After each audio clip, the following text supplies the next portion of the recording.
টলিপাড়া জুড়ে এখন শুধুই বিচ্ছেদের সুর। গত বছর 12ই ডিসেম্বরে বিচ্ছেদের পথেই পা বাড়িয়েছিলেন অভিনেতা জয়জিৎ বন্দ্যোপাধ্যায়। জয়জিৎ বন্দ্যোপাধ্যায়ের সঙ্গে সম্পর্কের ইতি হওয়ার পরেই শ্রেয়া অর্থাৎ অভিনেতা স্ত্রী প্রাক্তন স্বামীর বিরুদ্ধে বেশ কিছু অভিযোগ আনেন। ভালো ব্যবহার না করা থেকে মাঝরাতে বাড়ি থেকে বেরিয়ে যেতে বলা, এই সব কিছু অভিযোগ আনেন শ্রেয়া। যদিও দাম্পত্য কলহ বিচ্ছেদ প্রসঙ্গে সেভাবে কোনো মন্তব্য করতে রাজি নন অভিনেতা। উঠছে তোমার অভিযোগে তোমার তোমাদের ডিভোর্স অভিযোগ উঠছে বলবে হ্যাঁ অভিযোগ উঠছে আমার নামে অভিযোগ উঠছে। আমার সন্তানের মা অভিযোগ করছে আমার নামে। Very good. তুমি নিজেও না, আমার এই বিষয়ে কিছু বলার নেই, কারণ আফটার অল ও তো আমার সন্তানের মা। আমার সম্বন্ধে সমস্ত অভিযোগ করতে পারে, আমি সেটা মাথা পেতে নিচ্ছি। আমার কিচ্ছু বলার নেই, আমি কাদা ছোড়াছুড়িতে নেই। আমার এখন একটাই লক্ষ্য, ছেলেটাকে মানুষ করা। That's it. এই যে মানে যেটা শ্রেয়াদি বলছিল ঘরটি কি রাখতে চেয়েছিলেন সেটা পারা যায় ও বলেছে, তাহলে ও ঠিক কথাই বলেছে। আর সবটাই মেনে নিচ্ছে মানে যে হ্যাঁ, আমি বললাম না, একটা না ছেলের জন্য না, আমি এই নিয়ে কি বক্তব্য রাখবো? এই নিয়ে বক্তব্য রাখা মানে আবার সময় দেওয়া, তাই নিয়ে আবার একটা কাদা ছোড়া। আমি কাদা ছড়াছড়িতে বিশ্বাসী নই।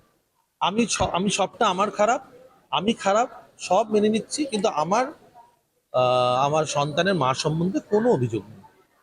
একটা কথা যে আমরা জানি যশোজিৎ খুব ম্যাচিওর, এই টাইমটা ওর জন্য খুব টাফ, যেভাবে লেখালেখি হচ্ছে আলোচনা হচ্ছে। হ্যাঁ, এই একটা কারণেই আমি কোনো রকম কোনো আলোচনা এই বিষয়ে করতে চাই না, তাই আমার কাছে নো কমেন্টস।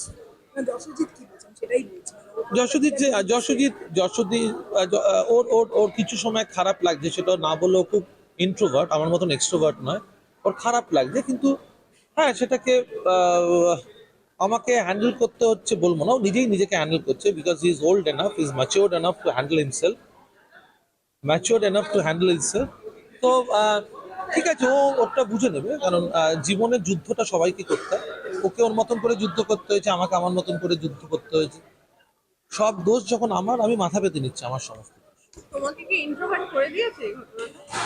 না, আমি তো এক্সট্রোভার্টের মতনই বলছি, সব দোষ আমার। আমি তো একবারও বলিনি আমার কোনো দোষ নেই, সব দোষ আমার 100% দোষ। কিন্তু আমি এই নিয়ে একটা কোনো কথা বলতে চাই না, তাই কারণ অভিযোগ পাল্টা অভিযোগ, তাতে গাদা ছোড়াছুড়ি, তাতে আমাদের যে সন্তান তার খারাপ লাগা, সেগুলো সবগুলো থাকে, তো আমি সেটা চাই না। তুমি কি এরকম কোনো বার্তা দিতে চাও যে এটা নিয়ে যাতে আর কোনো কথা না বলা হয়? আমার একার চাওয়াতে তো কিছু হয় না।